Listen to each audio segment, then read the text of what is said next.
Hey, what's going on? Welcome to the Doug Show. My name is Doug Huntington, and today we're going to talk about, I don't know if we're going to title the episode this, but what the fuck happened to niche sites? Maybe we'll take out the fuck for the actual title, but we'll put it in the thumbnail and kind of blur out the word or something like that.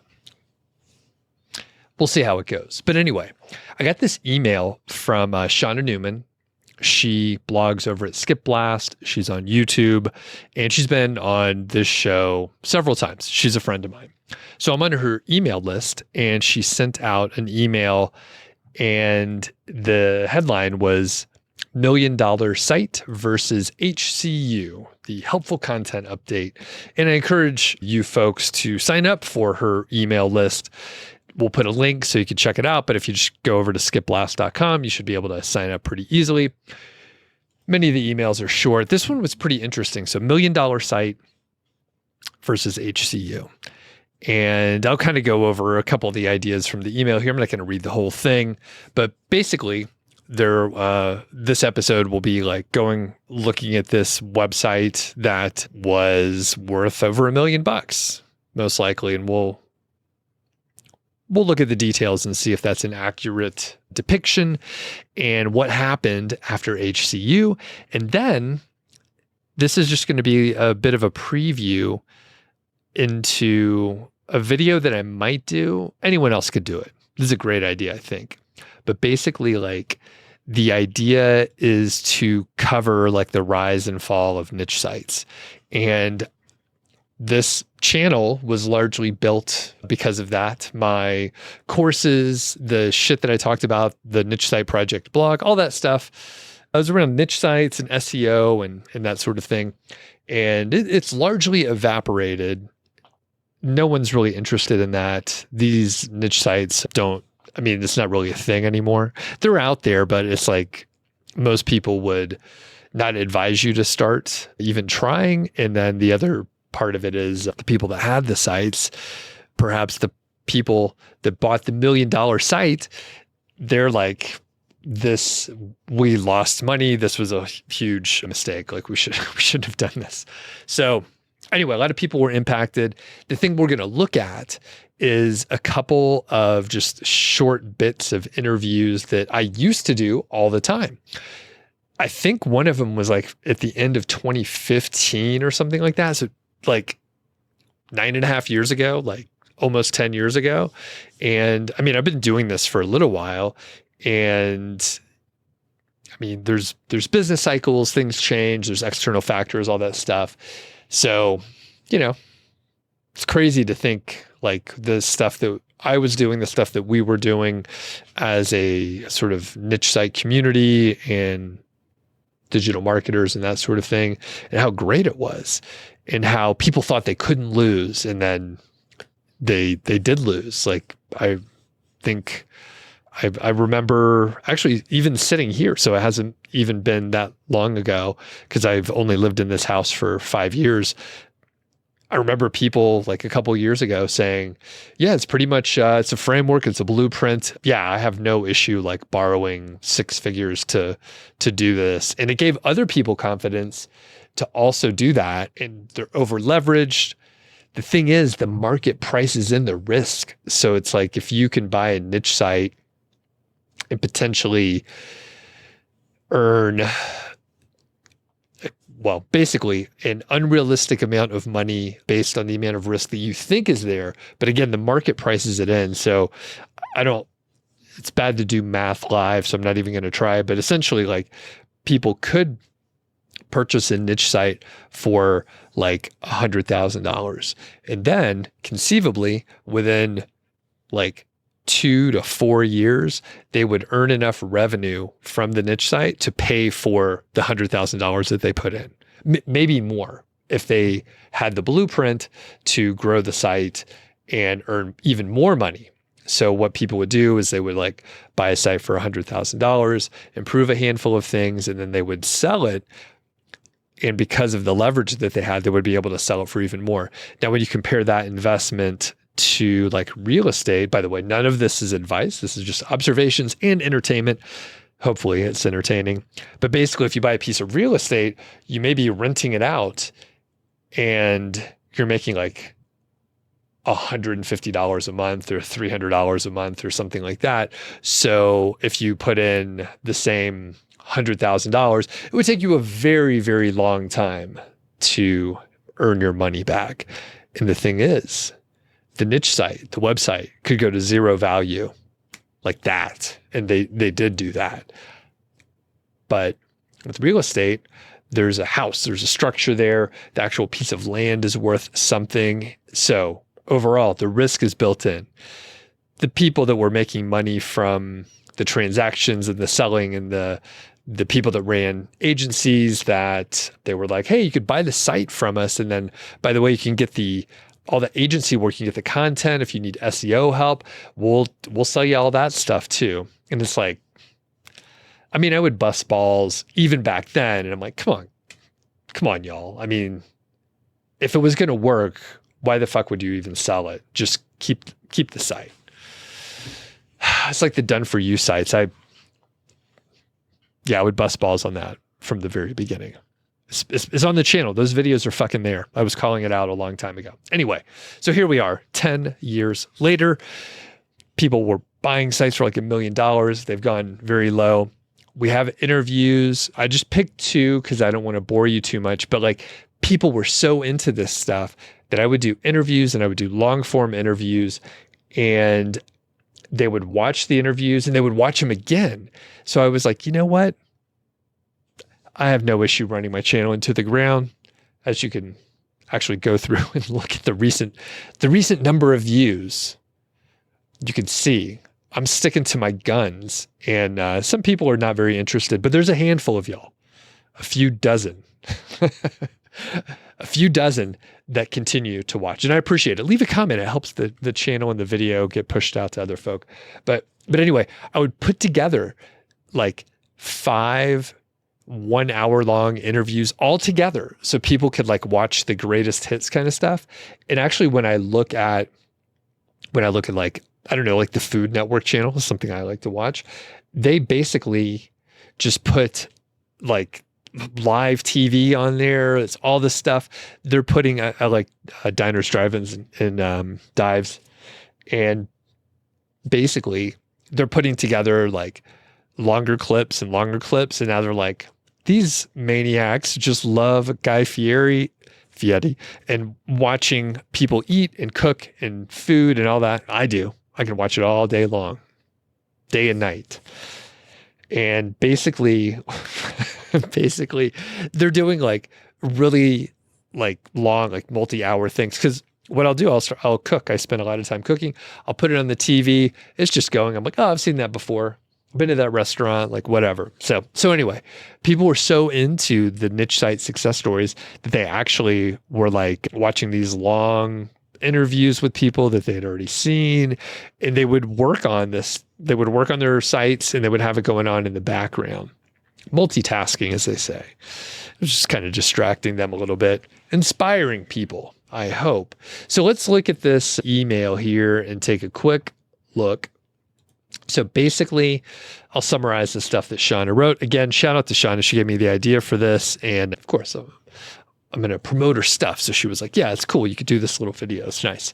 So she was going to build a coffee site when someone approached her about doing SEO for a coffee site, and she declined, conflict of interest. But a few years later, that coffee site grew like to a huge level. And the reason why she knew it was worth about $1 million is because it was listed for sale. And I'm going to show you the listing. So it was listed for sale, number one. And then there was like a press release for the new owner. So we kind of have a bit of a paper trail to substantiate the actual valuation. But the thing that I'm showing here, so if you're listening on the podcast, I'll explain what's going on. So essentially, we have a graph, a traffic graph from SEMrush, and it shows at the height about 1 million visitors per month, which is often an underestimate. So there's a chance it was like 25% higher to like 100% higher. So depending on like the long tail keywords and some other factors, but generally it's accepted that the estimated traffic is lower than what the actual traffic is. So right around 1 million, it was like 962,000 monthly traffic. And Shawna also mentions that the underestimating situation happens. But basically, by around early 2024, the site, at least the scale that this graph shows, it looks like it's fucking zero. So I think the site still gets a little bit of traffic, but it's extremely low. And if you look at the graph here, it shows about 7,300 visitors per month. Again, that's probably an underestimate. But the fact is, well, if you were at around 1 million and then now you're just getting maybe around 10,000, well, that's bad. That's really bad. The site was sold around late 2020. And the punchline here, as Shawna wrote in the headline, is essentially the helpful content update like killed this $1 million site. Now, let me show you one of the other pieces of information that adds the, I guess, details that we need to understand that it was actually around $1 million value. So this is the FE International, which is a website broker and a business broker.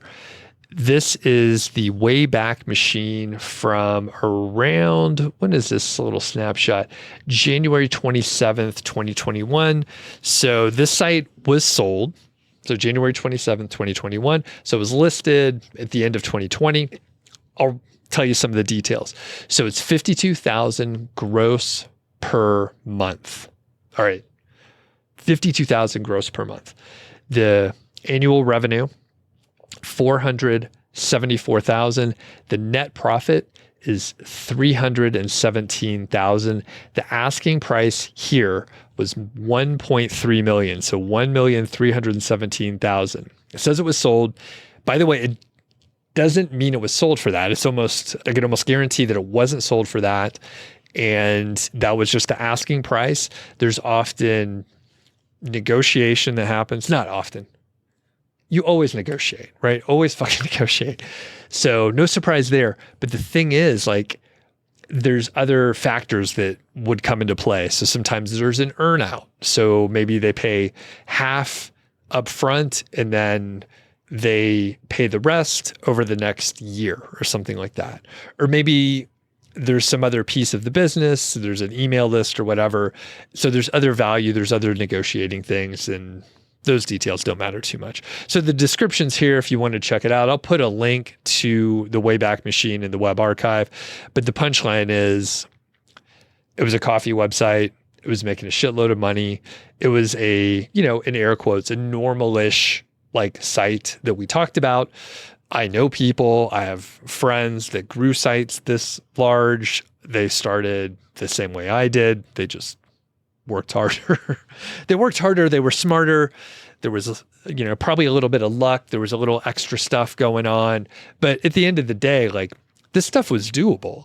And I could tell you, when I first started, I was like, maybe if I make a few $100s per month, that'll be great. And sometime later, I was making considerably more than that. And it absolutely blew my mind. I didn't have any concept that I might be able to do that. So before I show you the press release of this website, homegrounds.co, which is still out there and you can check it out. I'm actually drinking a beer. It's the afternoon, but I'm drinking an Oscar Blues, Hazy Blues, Juicy IPA. It's pretty good. Very, very aromatic. Like when I popped the can, poured it, it just hit me right in the nose. It's a good beer. I like Oscar Blues quite a lot. Just a couple miles away from here. So let's look at this press release. Homegrounds.co. It was acquired by Blexer. That's BLEXR. And this was December 21st, 2020. That is the FE International press release. And this is like PR Newswire, blah, blah, blah. So there's some detail, and it says it was the world's largest home barista community. and blah, blah, blah. There's how-to guides or recipes, this and that. There's a YouTube channel out there too. I can't remember if they mentioned it in here, but basically Blexer, this company, purchased it and they were putting out a press release. So it was indeed sold seemingly fairly quickly if it was listed at the end of 2020, but I'm not 100% sure when it was actually listed. Again, this website is indeed out there, so you can go check it out and look at it, and you can see they have a YouTube channel. They were featured all over the place. Like, it was legit. They were doing a good job. It was sold for $1 million fucking dollars, right? Like, someone else thought it was pretty good too. And you'll see, like, this was a good website, but you can see the roots of just like the niche site idea. And yeah, no big surprise, but as the industry got more mature and got a little bit better and people were earning good money and they were actually into the actual like coffee, for example, they were putting more time and effort and money, and they were testing products over on YouTube and stuff. So when you think about it that way, it's like, yeah, this is a legit site. Again, some company acquired it and they paid probably around $1 million or so. So again, like, what happened? Like, it really hit people over the head when it all fell apart. And yeah, it's pretty crazy. So the other part that I was telling you about is like, I did so many interviews in the past, starting in, I don't know, probably 2015 or so. And they were sporadic, and it was before, I mean, when I think back, I mean, really it was like the origin of the podcast, but I was doing like YouTube interviews, and only later did I start doing like a pure podcast, just the audio form. So anyway, I'm going to play a couple of the clips here, just the beginning, I believe. And if you want to check these out, I think it's interesting from a historical perspective to see like what was going on back then, and I guess the logic and how people were building sites. And I don't know. It's sad that it all fell apart, because it was a great stepping stone into like working for yourself. You learned all this great stuff. At the end of the day, I mean, the last 2 episodes of the podcast, I was complaining about recipes and how it's just BS. And then like just Google results are kind of horrible now. And then Google pushes Reddit. That's one thing. The other thing is like, if you actually go to a niche site, it's like, who are these people writing this? Like, no one knows what's going on at all. And there's so many of them that it's hard to even sort through the bullshit. So anyway, I'm a cranky old man now, and this is a get off my lawn kind of thing. But let's go back. Let's relive the good old days. And every now and then I'll ping people from the past, and they're like, I moved on, something else, not really interested in chatting with you. This is Pastor Duke. He used to show up on my live streams, and this is the old house back in Bozeman. And this was recorded in it was published April 19th, 2018. Has about 6,600 views out there, 169 likes, which is pretty good. I get nothing like that now, which is interesting. So I'm going to play this, and we're just going to listen a little bit. And I think we're just talking revenue. So I don't know how long I'm going to let it go here, but I'll be quiet and we'll hear what's going on. Now, just so people can quickly get a sense of why we're talking.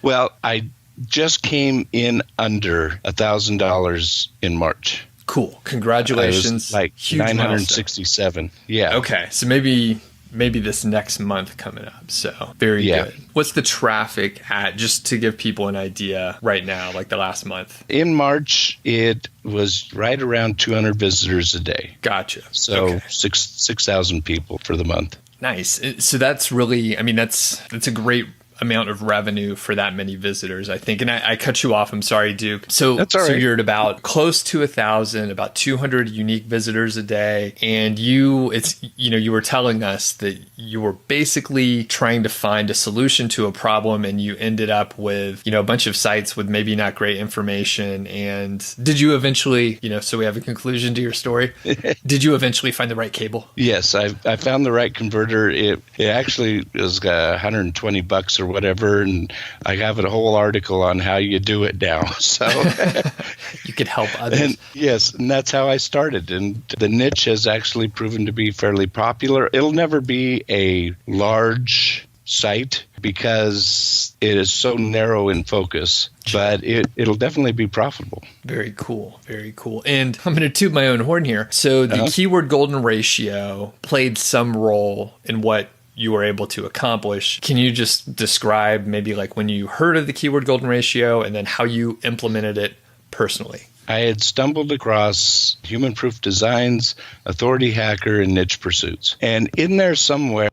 Hold on, I'm going to pause that for a second.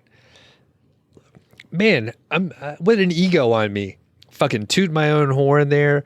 Hey, let's talk about the keyword golden ratio. How awesome is I? Crazy. All right, we'll start the video back. Just an observation, a reaction video from my younger self. Look at all that hair I had too, man. What a full head of hair. All right, I'll shut up. Either you did an article or they referenced you. And so then I found you on YouTube. And at that point, you were talking about keyword golden ratio. And so I started looking. And about 40% of the articles I have on the first site is keyword golden ratio articles. Cool. And you did that without knowing. You just were very minutely focused. Or did you intentionally write those with the keyword golden ratio, or you just discovered that you already followed it? 50-50. I went back and looked at some of them that I was already targeting, and they were keyword golden ratio compliant. But then I specifically went looking for more. Got it. So about 40% of the articles, it's like I'm going to give a different niche because I'm not going to out my niche. Yeah, just use ballpoint pen just to... Okay. They would be like best ballpoint pen for greenhouse workers. And it's a great format, by the way, for people that are just getting started. It's like product type for a user type or a specific application. It's a great way to look at it. Yeah. Basically, it sounds like there was a lot of keyword golden ratio content. You stumbled upon it by accident. And then after you realized that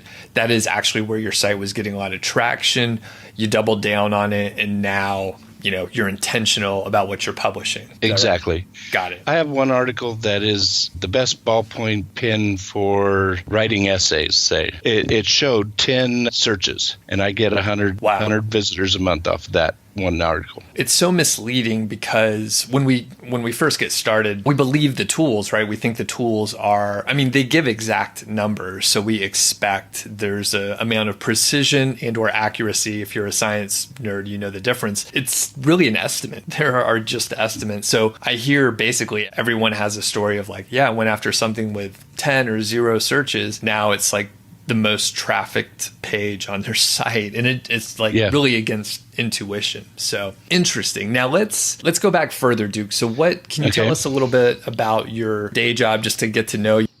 All right. Duke's awesome, and I think this is a good spot to end the clip. But if you want to check it out, if you want to watch this episode, Blast from the Past, we'll put a link so that you can watch it. And yeah, it's so interesting to go back and view this. Maybe this is what we can do for my live streams, because I haven't done a live stream in a few weeks. I was out of town. I've been traveling a lot. I'm lazy. I've been busy. I got a million excuses on why I haven't been doing it. But we could do like a mystery science theater where maybe we watch these old videos together, and then someone can join me. We just fucking make fun of me asking dumb questions. When I look at this, it does make me, number one, I was talking about the keyword golden ratio. It was a big thing. No one paid attention for a very long time. Now, you could throw it out the fucking window overall. But it is interesting because I was so deep. We were obsessed with this stuff. we were talking about the tools, like we tested different tools. I was talking about like a lot of details. And I really, at some point, I got a little bored with a lot of this stuff. And I was like, you know what? I think I'm ready to move on to different things. And my interest shifted. And that's totally cool. I think that's why I haven't burned out. And the other part is I hear myself talking and I just think, I thought I was so smart then. But it's like the Dunning-Kruger effect. People look it up. I should do a whole episode. I reference it often, but it hits me really hard because like as time goes on, I feel like I know less than I ever did before. But it's only because I know so much that I realize that I almost know nothing. So I feel uninformed and ignorant and like whatever experience I have, I'm just like, this whatever's, there's so much I don't know. I shouldn't even give people advice, who am I to even talk? Of course, to do a show, you have to have a big enough ego to think that whatever you're saying is fairly important. So I do get that part. But the other portion is I'm like, man, I just got lucky. I had no clue what was going on the whole time ever. And, it all worked out fine. I must have just got really lucky. So anyway, there's a few interviews with Duke. Again, Duke is awesome. If you happen to see this, Duke, thank you for being on the show. I hope everything's going well with you and your family and everything. So let's go to the next one here. Blast from the past. Same town, but this is even earlier. So when I'm looking at this view here, I look a little rough. I'm blinking. I'm just blinking there. But this was the apartment that we first stayed at when we moved to Bozeman. So this is December of 2015. And funny thing, we recently just celebrated like leaving Atlanta. We've reframed it. If people, you live in Atlanta or the South, it's great. Folks like to live there, whatever. It was good growing up there. We're glad we moved. So we'll call it like going to Montana Day, or we moved to the Rocky Mountains Day or something like that. But anyway, this was published December 22nd, 2015. Back in those days, I basically did the interview and then published it really quick. So there's a strong chance this was recorded like a few weeks beforehand.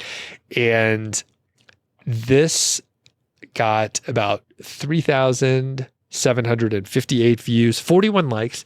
The channel was just budding, starting. If you watch other videos from that time frame, like I was trying to do some questions, some Q&A. I didn't know how to do audio.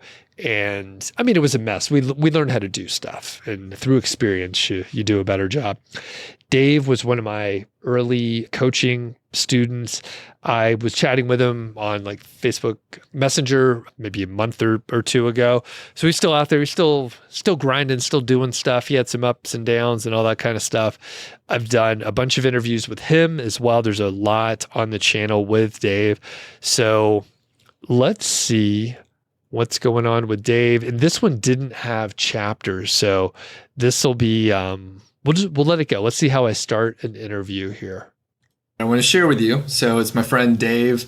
And let's see, Dave, I think we met almost a year ago. You sent me a couple emails and you found a niche site project. And then I think, through the correspondence, you eventually asked for coaching, and then we worked together for a while.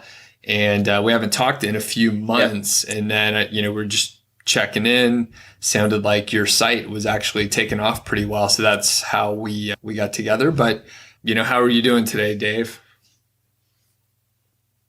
Oh, things are pretty good. Just a regular old work day kind of thing where, and by work, I mean, I'm going to be doing a lot of like SEO website stuff for at least part of the day, like I usually do. Right on. Yeah, me too. And I guess, we haven't done this format before, but I think we'll probably just like talk through a few questions and just see where the conversation leads. So, you do some SEO work, of course, and you have some niche sites, but do you have any other job or profession that you work? Yep, I'm a private music teacher here in Ontario. I've been doing that for about 10 years, and that's been going pretty well, I guess. But it's never been like a huge moneymaker. It's always just been something that's kept me going. I paint as well. So I do a lot of artistic type stuff that doesn't make a lot of like huge money. So that's basically what I do.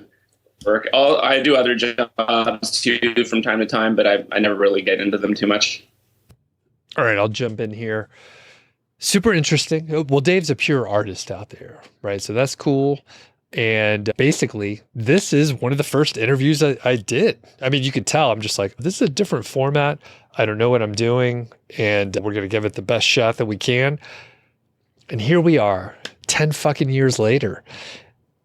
I've practiced interviewing a lot. I put a lot of time in, listened to interviews, and I've improved quite a bit. So it's kind of cool to go back and check this out. So I'm going to pause for a second and find the juicy parts of this because, like I said, there's no chapters in here. They didn't have chapters or timestamps back in those days. It was so long ago. So I'll be right back. All right, I think I found a decent spot to jump in here. Also, I hope this episode comes off like I hope it does. But quick note, Dave's also a cool guy. It's interesting. Like I've met so many people and just like creating the channel and blogging and doing the podcast. I was able to meet so many folks. So many people would indeed talk to me. And one thing that I've been thinking about, especially for my other show called Mile High Fi, my co-host that started the show with me, Carl Jensen, he left the show and I wanted to keep going, and I had some guest hosts pop in. And the thing is, like, I think I could probably get bigger guest hosts to sit in with me, but I'm a little scared to ask. So I think one thing I'm going to do is to start making those bigger leaps and actually ask people to do it. And actually, when I look back and I see the struggle, and I'm trying to get through the interview, and it's okay. I mean, a lot of people did watch it, maybe at 2x speed just to make it go a little bit faster. But basically, I've come a long way. I think I could probably get bigger guests and actually have someone sit in as a co-host, which is it's a different dynamic. So when I have a guest host come in, we can cover a topic, or we can even interview someone else versus like me interviewing them. So it's like we're having a conversation, and that is way more fun usually than doing like an interview, especially if they have a thing like a book where they're like, oh yeah, I'm going to promote the book, and they have their stock answers and they don't really think about it too much. When you're having a conversation, they get to talk about things they don't usually get to bring up. So with that said, let's keep listening to Dave here. I think we're going to talk about some of the early success and essentially the amount of money that people were earning. And that's what I wanted to highlight with Duke. It's just like pretty quick. You're able to get a site going, and then boom, you're earning a decent chunk of money. And that is what I found when I was getting started in 2013 to 2015 or so. So here we go. Obviously, you and I worked together on a particular site, and our focus was around like Amazon type review sites. And I don't want you to reveal your URL or the domain or the niche or anything like that, since it's obviously a lot of hard work you put into it. But tell us, a little bit about the success that you're seeing right now, and maybe some of the trajectory that you saw when you first started. So what? Just to keep it simple, right now in December of 2015, sort of where are you at now? Okay, so it's been a year since I started that site, and I'm going to probably it's right on track to make about $1,000 this month, which is cool, but it's also December. So it's probably a little bit to do with that too. Although it doesn't look too much different from last month. Like I was expecting maybe December to be like crazy somehow, but it's just kicked up a notch, I guess. And it's right on track for like about 1,000. Awesome. Congratulations. That's big money. Probably, I know for anybody, no matter what job you have, an extra $1,000 is, a lot. So it's definitely cool to see it happening. So yeah. Okay. Yeah. And then like when we started last year, like, because this is the one you helped coach me on, this was sort of the first site that was, I guess, heading in that, like, on a good track. So all the 4 or 5 sites I had before that were kind of scattered and going all over the place. And I was just like, I got to figure this out. I've been learning so much over the past year, but just screwing up a lot of things. And so, gotcha. Yeah. So this is the first one where I'm like, I'm pretty happy about the trajectory it's been having. So awesome. Yeah. Well, and take us back a little bit, because I remember when you bought the domain and you were like, hey, I picked it out and I already have 10,000 words written. And, we went from there. But so rewind a little bit to say 6 months ago. So right now you're at about $1,000 and, there's some effect from the retail season, but, say the middle of the summer, what was it like then? Do you recall? Yeah.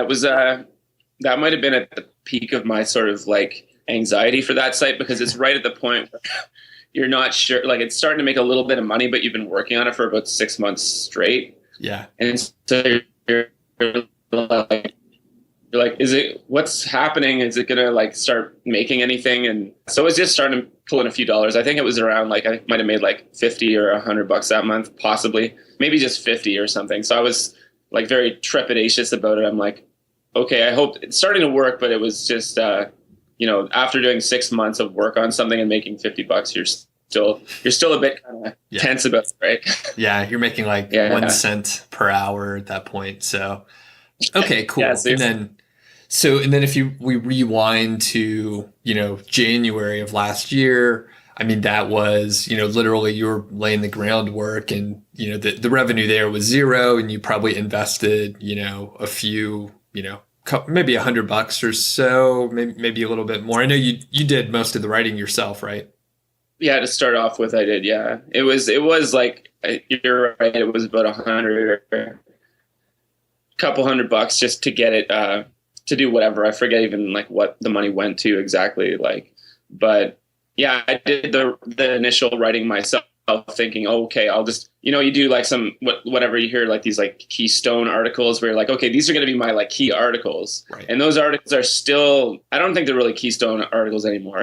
I thought of them as like being pretty important, and they're floating around in there now, but they're not as, maybe not as important as I thought they were. Gotcha. Yeah. It's like, you never know. You never know which ones are really going to be the ones that take off. You have hopes and you have a plan, but you have to cast a sort of a wider net, and then you'll see which ones, work out. All right. So I think this is a decent stopping point, but I kind of like this idea of watching these videos again as my live stream and then just fucking roast myself. Kind of reaction videos, make fun of myself. I can invite people on to do it. That's entertaining, right? Get 2 or 3 of us, and this is not bad. Get to watch myself. The thing that's so interesting is how so much changed. And that is the clunky idea that I'm trying to get across, or it's a good idea that I am explaining in a clunky way. And this is the idea that I'll give to anyone out there that wants to do it. The rise and fall of niche sites. I think there's a whole story. It's dramatic. There's people that would want to talk about it that were impacted dramatically. And it's absolutely crazy. When I listen to myself and listen to Dave tell the story here, it's just like, what was I even working on? Like it's so crazy. It's so nuts. Now, like I said, we moved away from the Atlanta area in 2015. It was around this time frame in April of 2015. And right now that I'm recording this, it's April of 2025. So it's like a decade. And I remember, because we kind of slow traveled. So we went up to Whitefish, Montana, and we got an Airbnb up there for about a month. And then we went down to Bozeman. We had an Airbnb for like 6 weeks or so. And we actually thought we were going to end up in the Boulder County, Colorado Front Range area. We spent a decent amount of time here in the preceding couple years. I've spent a lot of time here in like college and stuff. And when we got to Bozeman, we were like, this is amazing. So we ended up staying there. So that, like I said, the apartment that you see me recording, we were like, you know what, Bozeman's awesome. We'll get an apartment here. We'll figure it out later. And then I went home to, or I went back to Atlanta, not home. Went back to Atlanta, got all of our stuff and drove it out with my dad. And the interesting thing is, I remember talking with Dave and coaching Dave in the Airbnb that we were in Whitefish, Montana, because Elizabeth, my wife, was like, so there's someone that's paying you for coaching. They're paying you for coaching. What are you coaching them in? And it's so funny because even actually, if I go, she might be able to hear me upstairs. I'll say it quieter, but even if I go ask her now, like, hey, can you believe that I've been self-employed for so long? She'd be like, no, I can't believe anyone. I can't believe anyone paid you any money ever. Like, I don't know what you did or how you did it.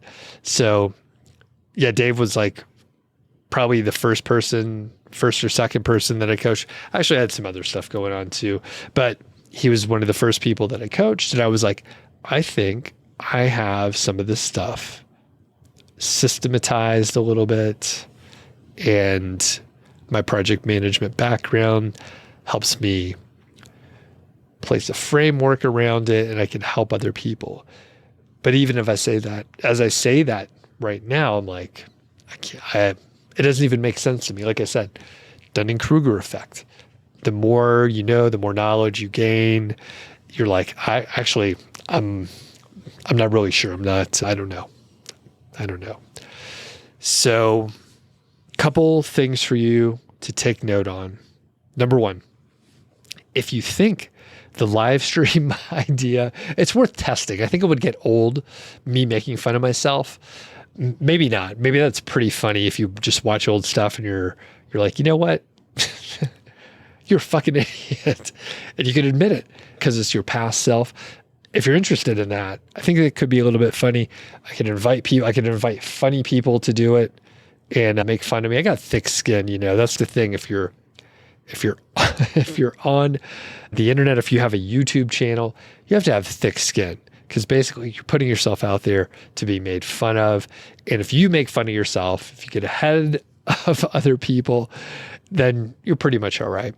The other part, and I realized it because I have an interview tomorrow for my other podcast, and I didn't write it down in the outline, and I won't dive into the full outline or anything, but basically one of the things that I realized is I'm like, I really don't give a fuck what people think about me.